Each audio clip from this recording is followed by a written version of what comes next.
Hi everyone, welcome to electrical wings. I am your friend Haresh और आज हम बात करेंगे concept of hazardous area classification के टॉपिक पर। आज के सेशन में हम सीखेंगे basics of hazardous area classification. Okay, और हजार्डस एरिया के अंदर जो इक्विपमेंट यूज़ किए जाते हैं उसका सिलेक्शन कैसे करते हैं वो भी आज हम सीखेंगे। और हजार्डस एरिया के लिए कौन से स्टैंडर्ड स्पेसिफाई है, जैसे कि OISD 113, IS 557172 and IEC 60079। Okay, so यहाँ पे आप देख सकते हैं कि आपका जो इक्विपमेंट रहता है उसके ऊपर ये सारी डिटेल्स प्रोवाइडेड रहती है, राइट। सो इस डिटेल का ये जो सारे नंबर्स हैं उसका मीनिंग क्या है वो हम डिटेल में देखेंगे। Okay, right. ये जो आपको CE दिख रहा है उसका मीनिंग है कि आपका इक्विपमेंट जो है वो यूरोपियन यूनियन स्टैंडर्ड के साथ कंप्लाई करता है, राइट। ये आपको जो नंबर दिख रहा है 0359, उसका मीनिंग है कि वो एक टेस्टिंग सर्टिफिकेशन नंबर है, जिसके वो एक सर्टिफिकेशन नंबर है आपके डिवाइस का, राइट।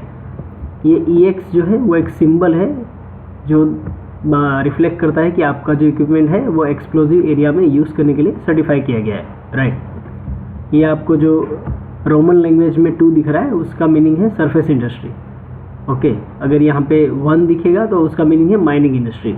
ओके, ये 2 का मीनिंग है आपका इक्विपमेंट का कैटेगरी है जोन 1 और जोन 2, ये दर्शाता है, राइट।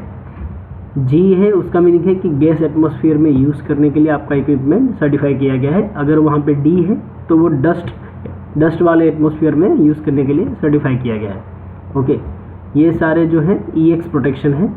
ओके, EXD का मीनिंग है फ्लेम प्रूफ, IA का मीनिंग है इंट्रिंसिकली सेफ, PX का मीनिंग है प्रेशराइजेशन प्रोटेक्शन प्रोवाइड किया गया है। इन सबको हम डिटेल में देखेंगे। ओके, ये जो रोमन लैंग्वेज में 2A है उसका मीनिंग है कि प्रोपेन गैस के लिए वो सर्टिफाई किया गया है, राइट। T जो है वो टेम्परेचर क्लासिफिकेशन के लिए है, आपका इक्विपमेंट T3 टेम्परेचर पर यूज़ करने के लिए क्लासीफाई किया गया है। ओके, GB वो सर्टिफाई है आपके इक्विपमेंट जोन 1 और जोन 2 में यूज़ करने के लिए सर्टिफाई किया गया है, राइट। नेक्स्ट है what is hazardous area as per IS 5572। Okay, so कोई भी एरिया है जहाँ पे एक्सप्लोजिव गैस एटमॉस्फेयर का प्रेजेंट होने की जो संभावना है वो ज़्यादा है, राइट। सो उसी को हम कहेंगे हजार्डस एरिया। हजार्डस एरिया को जोन वाइज क्लासिफिकेशन प्रोवाइड किया गया है। सो ये पहला जो क्लासिफिकेशन आप यहाँ पे देख रहे हैं वो गैसेस वेपर्स के लिए है। ओके, सो जोन 0 हम उसे कहेंगे जहाँ पे एक्सप्लोजिव एटमॉस्फेयर का जो मिक्सचर है वो लॉन्ग टाइम तक प्रेजेंट रहता है, राइट, जैसे कि more than 1000 hours per year, right. Zone 1 जो है वहाँ पे एक्सप्लोजिव एटमॉस्फेयर का जो मिक्सचर है वो लाइकली टू प्रेजेंट रहता है। ओके, और टाइम ड्यूरेशन है more than 10 hours and less than 1000 hours per year. Okay, zone 2 जो है वहाँ पे एक्सप्लोजिव एटमॉस्फेयर का जो मिक्सचर रहता है उसका प्रेजेंस होने की जो उसकी प्रोबेबिलिटी है वो काफ़ी कम रहती है, राइट। तो उसको हम ऐसे जोन 2 आइडेंटिफाई करेंगे और उसका जो टाइम रहेगा वो less than 10 hours per year रहेगा। ओके, सो ये हो गया zone classification as per gases, right. उसी की तरह डस्ट जोन क्लासीफाई भी किया गया है। सो सेम जोन 20 जो है उसका मीनिंग है कि वहाँ पे एक्सप्लोजिव एटमॉस्फेयर का जो मिक्सचर है in terms of combustible dust का जो क्लाउड रहता है वो उसका प्रेजेंस है, उसकी जो प्रोबेबिलिटी है वो ज़्यादा रहती है और वो लॉन्ग पीरियड के लिए वहाँ पे प्रेजेंट रहता है, राइट। सो नेक्स्ट है जोन 21। सो जोन 21 है कि वहाँ पे जो कंबस्टिबल डस्ट का जो क्लाउड है उसकी प्रेजेंट रहने की जो प्रोबेबिलिटी है वो ओकेजनली रहती है, राइट। जोन 22 का मीनिंग है कि वहाँ पे एक्सप्लोजिव एटमॉस्फेयर है in the form of combustible dust का जो क्लाउड रहता है उसकी प्रोबेबिलिटी काफ़ी कम है, राइट। सो ये हो गया डस्ट जोन क्लासिफिकेशन।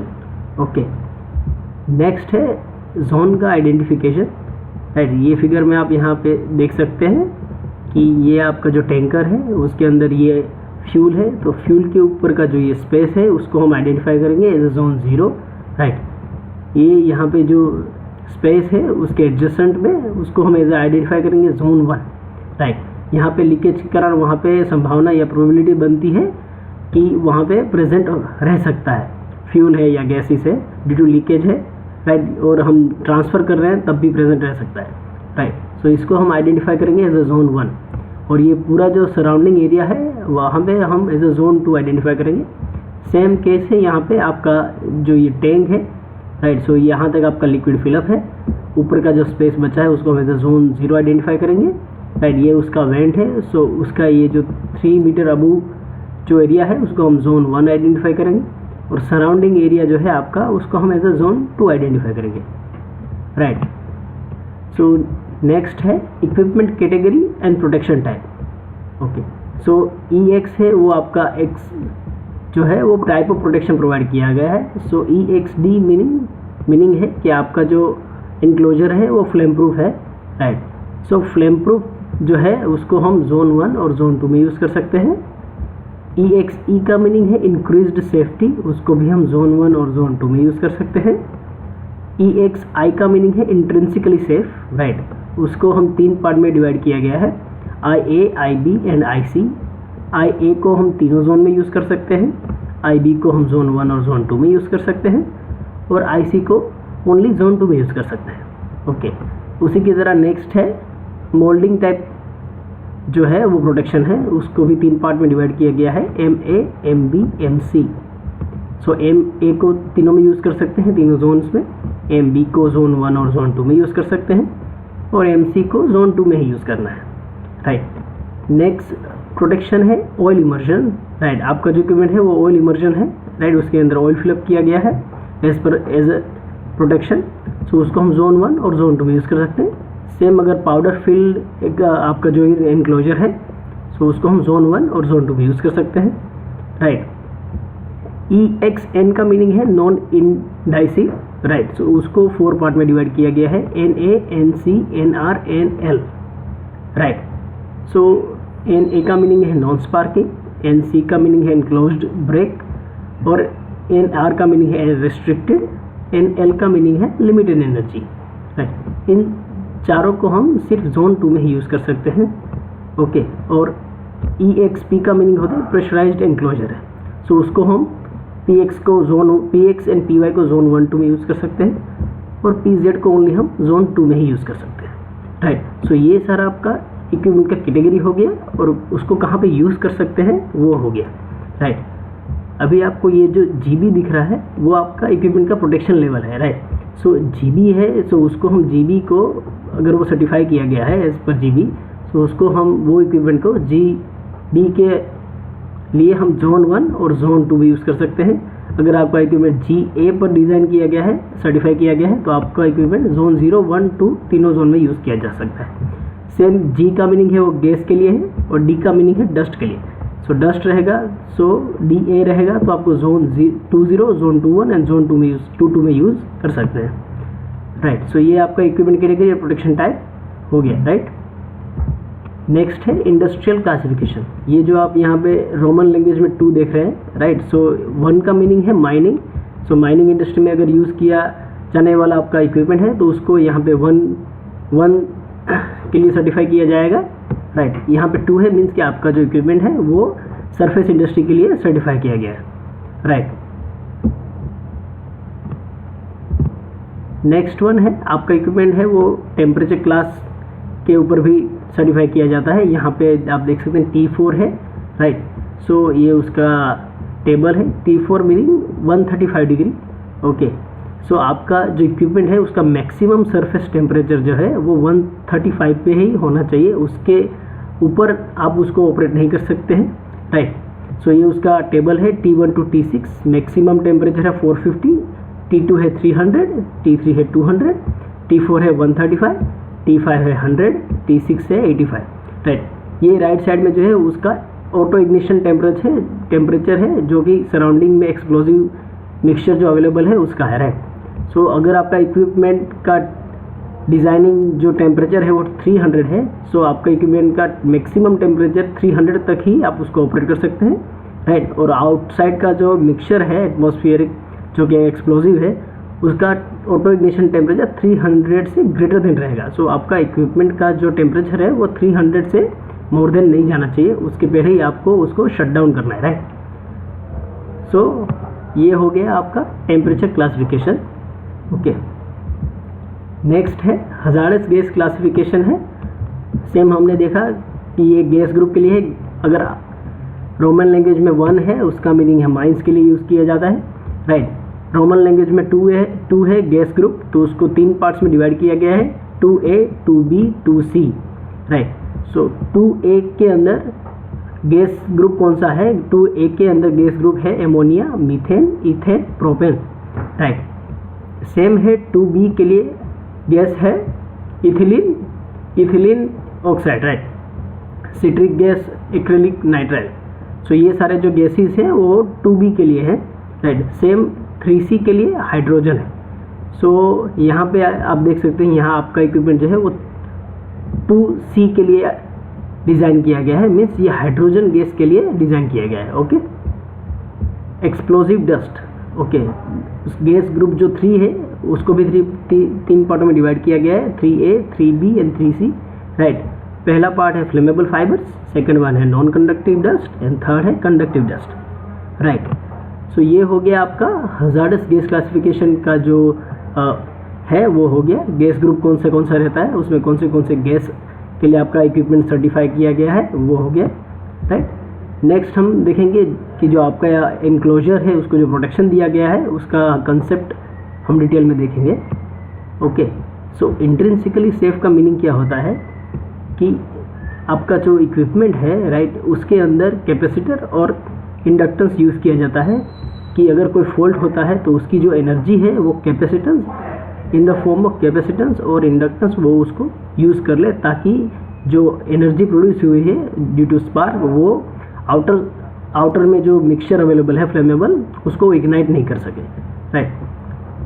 सो यहाँ पे आप देख सकते हैं वो सर्किट जो है इसमें इंडक्टेंस और कैपेसिटेंस यूज़ किया गया है, ओके। सो वोल्टेज को लिमिट करने के लिए जेनर डायोड यूज़ किया जाता है और करंट को लिमिट करने के लिए सीरीज़ में रेजिस्टेंस लगाया जाता है। तो इस हिसाब से हम करंट को लिमिट करते हैं with the help of resistance और वोल्टेज को लिमिट करते हैं with the help of Zener diode. So ये आपका इंट्रिंसिकली सेफ सर्किट हो गया, right. Intrinsically safe equipment instrumentation measurement control में यूज़ किया जाता है, राइट। नेक्स्ट वन हो गया प्रोटेक्शन टाइप N, उसका मीनिंग है नॉन इंसेंडिव, राइट। ये जो इक्विपमेंट है वो सिर्फ जोन 2 में यूज़ करना है और ये जो प्रोटेक्शन है वो उसके अंदर मोटर्स, लाइटिंग और जंक्शन बॉक्सेस और इलेक्ट्रॉनिक इक्विपमेंट सर्टिफाई किए जाते हैं। प्रोटेक्शन टाइप N का मीनिंग है कि आपका जो इक्विपमेंट है वो स्पार्क प्रोड्यूस नहीं कर सकता है और सराउंडिंग जो मीडियम है उसको भी वो इग्नाइट करने के लिए कैपेबल नहीं है, राइट, ओके। नेक्स्ट वन है इंक्रीज्ड सेफ्टी EX। तो यहाँ पे आप फिगर में देख सकते हैं, ओके, कि आपका जो ये इक्विपमेंट है, राइट, वो उसका कंस्ट्रक्शन इस हिसाब से किया गया है कि उसका जो सरफेस टेम्परेचर है उसको हम मेंटेन करेंगे ताकि वो सराउंडिंग जो एक्सप्लोजिव एटमॉस्फेयर का जो मिक्सचर है उसको इग्नाइट नहीं कर सके, राइट। इंक्रीज सेफ्टी के लिए जो इक्विपमेंट यूज़ होता है वो मोटर्स, लैंप्स और ट्रांसफॉर्मर्स है, राइट। हम 11 kV तक इंक्रीज सेफ्टी का इक्विपमेंट यूज़ कर सकते हैं, ओके। नेक्स्ट वन है फ्लेम प्रूफ एनक्लोजर, उसको कहते हैं EXD, राइट। सो ये जो आपका एनक्लोजर है उसके अंदर जो कोई अगर ब्लास्ट होता है या एक्सप्लोजन होता है तो वो जो एक्सप्लोजन है वो सराउंडिंग एरिया में जो एक्सप्लोजिव डस्ट या एक्सप्लोजिव जो एटमॉस्फेयर एक्सप्लोजिव जो मिक्सचर अवेलेबल है उसको इग्नाइट नहीं कर पाएगा। सो अंदर जो एक्सप्लोजन होगा वो एक्सप्लोजन बाहर के एरिया में एस्केप नहीं कर पाएगा, राइट। सो इसी को हम कहते हैं एक फ्लेम प्रूफ एनक्लोजर, EXD से उसको सर्टिफाई किया जाता है, राइट। नेक्स्ट वन है मोल्डेड सैंड और ऑयल एनकैप्सुलेशन, राइट, EXMQ&O। तो आपका ये जो इक्विपमेंट है उसके अंदर ऑयल या सैंड फिलअप किया हुआ रहता है, जो कि जहाँ पे इग्निशन सोर्स अवेलेबल हो सकता है, जहाँ पे प्रोबेबिलिटी बनती है कि जहाँ से इग्निशन या स्पार्क जनरेट हो सकता है, उसको वो सराउंड करता है ऑयल और सैंड। सो वो क्या करेगा कि जब भी स्पार्क प्रोड्यूस होगा सो उसको ऑयल या सैंड से सराउंडेड रहेगा, सो वो आउटर सरफेस जो है एटमॉस्फेरिक जो सरफेस है जो कि एक्सप्लोजिव है उसको वो इग्नाइट नहीं कर सके, राइट। सो EXMQ या O में हम 11 kV तक इक्विपमेंट यूज़ कर सकते हैं, राइट। नेक्स्ट वन हो गया प्रेशराइजेशन, जिसको डिनोट करते हैं EXP से, आपका ये जो एनक्लोजर है वो फुल्ली प्रेशराइज रहेगा। ओके, इसका जो प्रेशर रहेगा वो ऑलवेज आउटर में जो प्रेशर रहेगा उससे हमेशा ज़्यादा रहेगा, राइट। सो बाहर का जो एक्सप्लोजिव एटमॉस्फेयर है, एक्सप्लोजिव जो गैस है वो अंदर आ नहीं सके, राइट। सो इसका प्रेशर हम ज़्यादा रखने के लिए क्या कर सकते हैं, इसको हर्मेटिकली सील्ड कर सकते हैं, राइट। इसका कंटिन्यूसली पर्जिंग कर सकते हैं, या तो इसका जो लीक है उसको हम सील कर देंगे, राइट। सो इस हिसाब से इसको हमें ऑलवेज पॉजिटिव प्रेशर पर रखना है with respect to outer atmospheric pressure, right. So ये आपका हो गया EXP protection, right. Next one है upper and lower explosive limits. Okay, so next इसमें क्या है कि यहाँ पे आप देख सकते हैं ये 0 है, ये LEL का है लेवल, ये LEL टू UEL ये बिटवीन रेंज है, और यहाँ पे UEL टू मैक्सिमम रेंज है, राइट। सो 0 टू LEL तक की रेंज में क्या होगा कि इस कंडीशन में आपका फ्यूल जो है उसकी क्वांटिटी वेरी लेस रहेगा और ऑक्सीजन की जो मात्रा है वो ज़्यादा रहेगी। तो इस कंडीशन के अंदर कंबशन प्रोवाइडेड नहीं होगा, क्योंकि फ्यूल की अवेलेबिलिटी बहुत ही कम है, उसका जो मिनिमम अमाउंट रहना चाहिए वो अवेलेबल नहीं है। सो वहाँ पे चांसेस नहीं है इग्नाइट होने के और एक्सप्लोजन होने के, राइट। जब भी आपका जो फ्यूल है उसकी क्वांटिटी इनफ हो जाती है, राइट, जबकि वो LEL को क्रॉस करके LEL एंड UEL के बिटवीन में आ जाता है, सो वहाँ पे अगर उसको ऑक्सीजन अवेलेबल है और इग्निशन सोर्स अवेलेबल है देन वो इग्नाइट हो सकता है, एक्सप्लोजन के चांसेस बढ़ जाते हैं, राइट। अगर UEL को क्रॉस करता है लिमिट, राइट, तो उस कंडीशन में क्या होगा कि आपका जो फ्यूल है उसकी मात्रा बढ़ जाएगी, एनरिच कंडीशन में आपका फ्यूल हो जाएगा और वहाँ पे ऑक्सीजन होगा वो 20% से लेस देन हो जाएगा, राइट। तो सो उस कंडीशन में क्या होगा कि लैक ऑफ ऑक्सीजन की वजह से आपका जो फ्यूल है, राइट, वो इग्नाइट नहीं होगा, राइट। सो मीथेन का जो LEL है वो 5 है और UEL है वो 15 है। सो 5 के नीचे वो इग्नाइट नहीं होगा और 15 के ऊपर भी वो भी इग्नाइट नहीं हो पाएगा। सो इसको इग्नाइट करने के लिए 5 to 15 की रेंज है, उसी रेंज में वो इग्नाइट हो पाएगा, राइट। नेक्स्ट वन है फ्लैश पॉइंट और ऑटो इग्निशन टेम्परेचर के डेफिनेशन क्या है, राइट।